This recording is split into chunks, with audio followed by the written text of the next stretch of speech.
ഫുട്ബോളിലെ penalty shootout പോലെ ക്രിക്കറ്റിൽ കാണികളെ മുൾമുനയിൽ നിർത്തുന്ന നിമിഷങ്ങളിലൊന്നാണ് ടൈക്ക് ശേഷമുള്ള സൂപ്പർ ഓവർ. കളിക്കാരുടെയും കാണികളുടെയും നെഞ്ചിടിപ്പ് ഒരുപാട് ഉയർത്തുന്ന 12 ബോളുകൾ. ഈ സമ്മർദ്ദത്തെ ഏറ്റവും നന്നായി അതിജീവിക്കാൻ സാധിക്കുന്ന ടീമിനൊപ്പമായിരിക്കും അന്തിമ വിജയം. അടുത്തിടെയാണ് ഇന്ത്യ അഫ്ഗാനിസ്ഥാനും തമ്മിലുള്ള മൂന്നാമത്തെയും അവസാനത്തെയും T20 ഡബിൾ സൂപ്പർ ഓവർ ത്രില്ലറിന് ക്രിക്കറ്റ് ലോകം സാക്ഷിയായത്. വരാനിരിക്കുന്ന IPL-ന്റെ 17ാം സീസണിലും ചില മത്സരങ്ങൾ ടൈ ആവാനും തുടർന്ന് സൂപ്പർ ഓവർ സംഭവിക്കാനുള്ള സാധ്യത തള്ളിക്കളയാനാവില്ല. ഒരു ഡബിൾ സൂപ്പർ ഓവർ അടക്കം നേരത്തെയും ചില സൂപ്പർ ഓവർ പോരാട്ടങ്ങൾക്ക് IPL സാക്ഷിയായിട്ടുണ്ട്. 3 ബാറ്റർമാരെയാണ് സൂപ്പർ ഓവറിൽ ഒരു ടീമിന് ഇറക്കാൻ അനുമതിയുള്ളത്. 6 ബോളിനുള്ളിൽ 2 ബാറ്റ്സ്മാൻമാർ പുറത്തായാൽ ടീമിന് ഇന്നിംഗ്സും അവസാനിക്കും.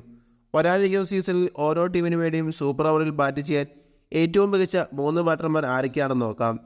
പ്രഥമ സീസണിലെ ചാമ്പ്യന്മാരായ രാജസ്ഥാൻ റോയൽസിന്റെ കാര്യമെടുത്താൽ സൂപ്പർ ഓവറിൽ അവരുടെ ഏറ്റവും മികച്ച 3 പേർ നായകൻ സഞ്ജു സാംസൺ, ഇംഗ്ലീഷ് ക്യാപ്റ്റനും വെടിക്കെട്ട് ഓപ്പണറുമായ ജോസ് ബട്ട്ലർ, യുവ ഇന്ത്യൻ ഓപ്പണർ യശസ്വി ജയ്സ്വാൾ എന്നിവരാണ്. എന്നാൽ ബട്ട്ലറും ജയ്സ്വാളാണ് റോയൽസിന്റെ ഓപ്പണിംഗ് ജോഡികൾ.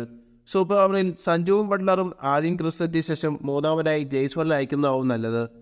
ഡൽഹി ക്യാപിറ്റൽസിന് സൂപ്പർ ഓവറിലെ 3 മികച്ച ബാറ്റർമാർ ക്യാപ്റ്റനും wicket കീപ്പറുമായ Rishabh Pant, Australian star opener David Warner, യുവ ഇന്ത്യൻ വെടിക്കെട്ട് ഓപ്പണർ പൃഥ്വി ഷാ എന്നിവരാണ്. പരിക്കിൽ നിന്ന് മോചിതനായി ഫിറ്റ്നസ് വീണ്ടെടുത്തുകൊണ്ടിരിക്കുന്ന ഋഷഭ് IPL-ലൂടെ മടങ്ങിയെത്തുമെന്നാണ് പ്രതീക്ഷിക്കപ്പെടുന്നത്. സൂപ്പർ ഓവറിൽ വാർണർ ഋഷഭ് ജോഡി ആദ്യം ഇറങ്ങിയ ശേഷം മൂന്നാമനായി പൃഥ്വിക്കും ബാറ്റ് ചെയ്യാം. ലക്നൌ സൂപ്പർ ജയൻസിലേക്ക് വന്നാൽ ക്യാപ്റ്റനും സ്റ്റാർ ബാറ്ററുമായ KL രാഹുൽ, വെസ്റ്റ് ഇൻഡീസിലെ അമ്പരടി താരങ്ങളായ നിക്കോളാസ് പൂരൻ, കൈൽ മയേഴ്സ് എന്നിവരാണ് സൂപ്പർ ഓവറിലെ ബെസ്റ്റ്. പൂരൻ മയേഴ്സ് ജോഡി ആദ്യം ക്രിസിലെത്തിയ ശേഷം ആവശ്യമെങ്കിൽ മൂന്നാമനായി രാഹുലിനും ബാറ്റ് ചെയ്യാം.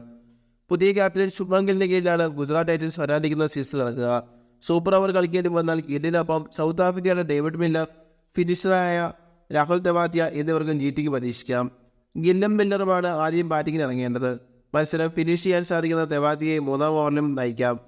5 തവണ ചാമ്പ്യന്മാരായ മുംബൈ ഇന്ത്യൻസ് സൂപ്പർ ഓവറിലെ മികച്ച 3 പേർ മുൻ നായകൻ രോഹിത് ശർമ്മ, ഇഷാൻ കിഷൻ, പുതിയ ക്യാപ്റ്റൻ ഹർദിക് പാണ്ഡ്യ എന്നിവരാണ്. സൂപ്പർ ഓവറിലെ കിങ് എന്ന് രോഹിത്തിനെ ആരാധകർ വിശേഷിപ്പിക്കുന്നത്. രോഹിത്തും ഹർദിക്കും ആദ്യം ക്രിസിലെത്തിയ ശേഷം 3ാം നമ്പറിൽ ഇഷാൻ നൽകുന്നതായിരിക്കും നല്ലത്. നിലവിലെ ജേതാക്കളായ ചെന്നൈ സൂപ്പർ കിങ്സ് സൂപ്പർ ഓവറിലെ first choice batter Ruturaj Gaikwad ആകണം. അദ്ദേഹത്തിനൊപ്പം Indian star all rounder Ravindra Jadeja ക്രീസിലേക്ക് അയക്കാം. ഒരു വിക്കറ്റ് വീഴുകയാണെങ്കിൽ 3ാം നമ്പറിൽ ക്യാപ്റ്റൻ MS ധോണിക്കും ബാറ്റ് ചെയ്യാം. കൊൽക്കത്ത നൈറ്റ് റൈഡേഴ്സിൽ സൂപ്പർ ഓവറിലെ ബെസ്റ്റ് ഓപ്ഷനുകൾ സൂപ്പർ ഓൾറൗണ്ടർ ആന്ധ്രു റസൂൽ, Indian finishing sensation Rinku Singh, England വെടിക്കെട്ട് താരം ജെയ്സൺ റോയ് എന്നിവരാണ്. റസൽ റിങ്കു ജോഡിയെ ക്രീസിലേക്ക് അയച്ച ശേഷം 3ാം നമ്പറിൽ റോയിയെ പരീക്ഷിക്കാവുന്നതാണ്. പഞ്ചാബ് കിങ്സിന്റെ സൂപ്പർ ഓവറിലെ 3 പേർ ഇംഗ്ലണ്ടിന്റെ seam bowling allrounder Sam Curran, Indian wicket keeper Jitesh Sharma, ഇംഗ്ലണ്ടിന്റെ തീപ്പൊരി ബാറ്റർ ലിയാൻ ലിവിങ്സ്റ്റൺ എന്നിവരാണ്. ക്യാപ്റ്റൻ ശിഖർ ധവന് സ്വയം പിന്മാറി ഈ 3 പേരെയും സൂപ്പർ ഓവറിലേക്ക് നിയോഗിക്കാം. റോയൽ ചലഞ്ചേഴ്സ് ബാംഗ്ലൂരിന് സൂപ്പർ ഓവറിലെ 3 ഓപ്ഷനുകൾ ക്യാപ്റ്റൻ ഹാപ് ഡു പ്ലിസി, മുൻ നായകൻ വിരാട് കോഹ്ലി, ഓസ്ട്രേലിയയുടെ സൂപ്പർ ഓൾറൗണ്ടർ ഗ്ലെൻ മാക്സ്വൽ എന്നിവരാണ്. കോഹ്ലിയും മാക്സ്വലും ആദ്യം ബാറ്റിംഗ് ഇറങ്ങിയ ശേഷം വിക്കറ്റ് പിന്നാൻ ഡുപ്ലിസിയും ക്രീസിലേക്ക് അയക്കാം. സൺറൈസേഴ്സ് ഹൈദരാബാദിനായി സൂപ്പർ ഓവറിൽ ഓസ്ട്രേലിയയുടെ ട്രവാസ് ഹെഡ്, സൗത്ത് ആഫ്രിക്കയുടെ ഹെൻറിച്ച് ക്ലാസിന് എന്നിവരെ ആദ്യ ക്രീസിലേക്ക് അയക്കാം.